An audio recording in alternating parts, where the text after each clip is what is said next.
Hello and welcome to the TMC Newsroom. My name is Rich Tehrani. Thanks for watching us today. We're in San Jose this week, and on our program is Roy Peterkofsky, and he's the VP of Product Management at Skytide. Hey, Roy. Hey, Rich. So I figured I'd start off by asking you about Skytide and what your company does. Okay.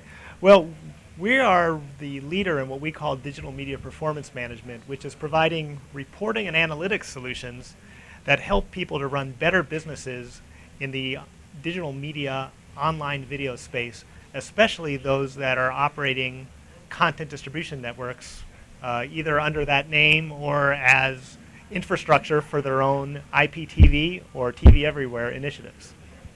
So is that for content producers or content aggregators, content distributors?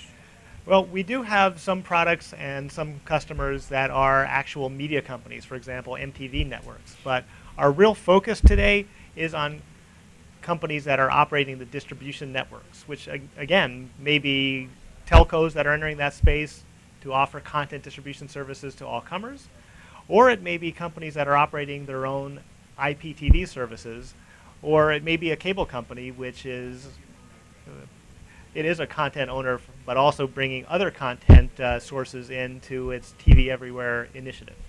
So there's been an unbelievable amount of change in the content distribution market. Yeah. And I'm wondering, from your perspective, what trends have you seen? Well, you know, a year ago, if you asked an expert what's going on in the content distribution space, they'd say, oh, it's consolidating. A lot of the small players will drop out. There will be just Akamai and Limelight left standing. And maybe some of the smaller players were trying to become niche players specialized in application delivery or application acceleration. But now there's a lot of new entrants in the space.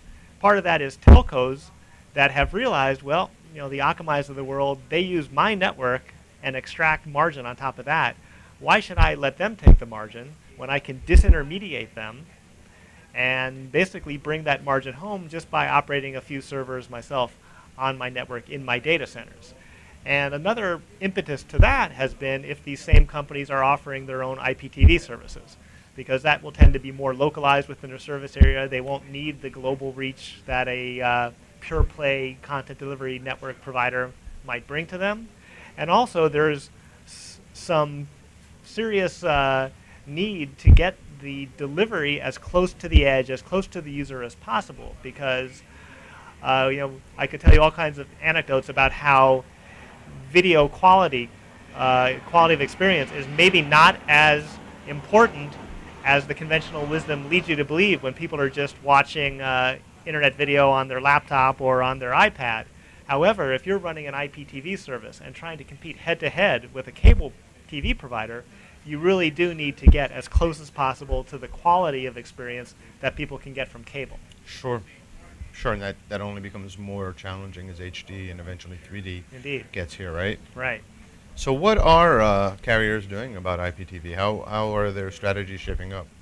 Well, we're seeing a lot of really interesting business models.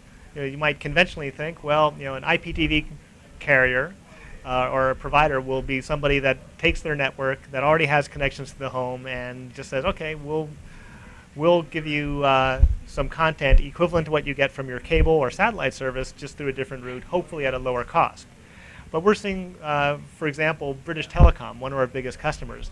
They've decided they want to get in the business of providing IPTV infrastructure without actually operating an IPTV service or developing those end-user relationships themselves. So they've set up a whole content delivery product line which is all about empowering ISPs in the UK to become IPTV providers in a way that they couldn't do on their own. Very interesting. Very interesting. So how are you getting involved in this market? How do you help? Well, by providing reporting and analytics tools which allow people in near real time to have valuable insights, we help them with a lot of key business problems that are necessary for them to get to profitability in this space. So for example, we talked about the importance of having very high quality viewer experiences in order to compete with cable TV. We help people monitor that. We help people diagnose that, drill in to identify where the source of any problem is so that they can quickly correct it.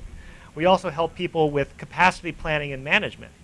If they don't have enough servers to deliver the content, if they have a surge in interest, everybody's watching the World Cup final, or Michael Jackson dies, everyone wants to watch the memorial service. That's a good way to lose those customers for good who experience impaired service because of a capacity crunch. At the same time, you don't want to overinvest in server infrastructure, because that's going to be a key cost element, and having low utilization of that is just, for any business, that's just basic blocking and tackling. You don't want to do it. So we help people to optimize their provisioning as well. We also help them to get closer to the end user via other means, such as providing portals to business partners and so forth, that will help the whole supply chain become profitable. Wow, very exciting. You're doing a lot of different things. We are. You're really helping. What is next for the company?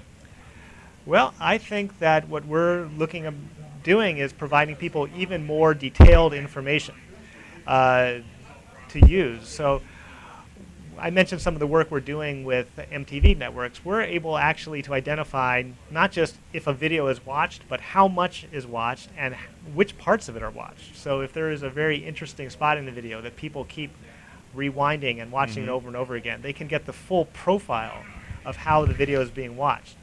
We want to bring that same functionality not just to the MTVs of the world, but to the IPTV providers of the world, and really anyone who's a customer of these telcos that are entering the content distribution market. Because I mentioned the whole digital media supply chain.